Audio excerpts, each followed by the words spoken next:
Bonjour les maîtres de soi, bonjour d'un petit village sur les hauteurs des Balkans. C'est la chaîne montagnarde qui a donné le nom à cette partie de l'Europe où je suis actuellement. Il y a une église ici, donc je suis en fait dans la cour de cette église qui s'appelle Saint-Nicolas de l'Été.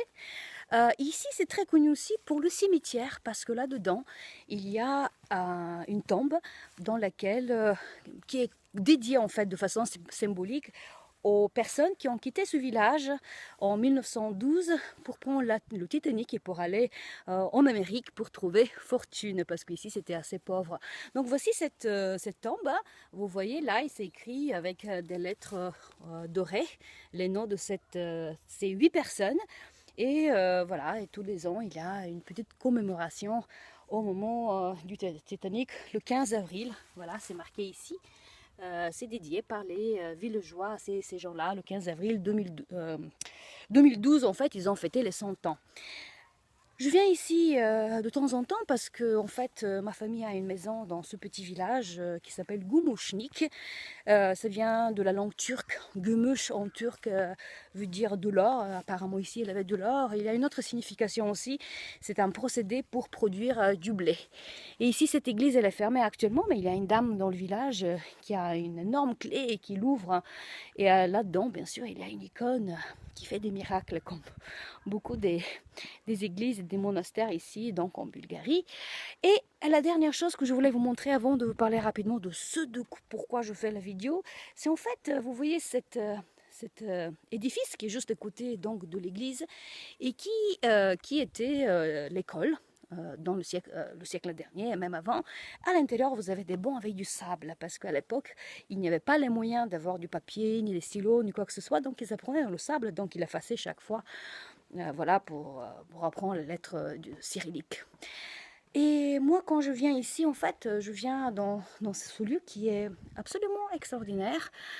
Je me sens très très bien, je peux passer 1-2 heures ici, tout simplement, dans le silence. C'est très silencieux.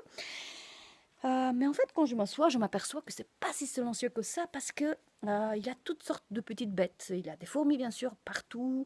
Il y a bien sûr des moustiques, des mouches, de sortes d'abeilles qui me piquent. En fait, j'ai pas mal de boutons à chaque fois que je viens dans ce village. Mais bon, ça fait partie du charme local, on va dire.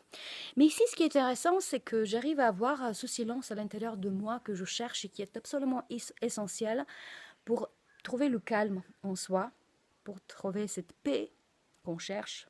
Enfin, moi, je la cherche.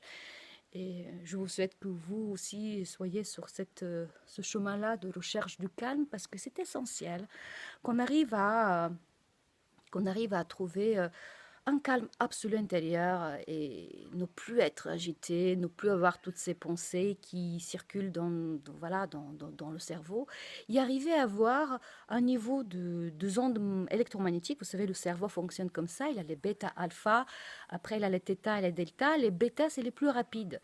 Donc c'est ça, c'est quand nous avons tout le temps des pensées tout à fait agitées. Oh, je dois inscrire ma fille à l'école, je dois payer cette facture, je dois répondre à un tel mail, etc.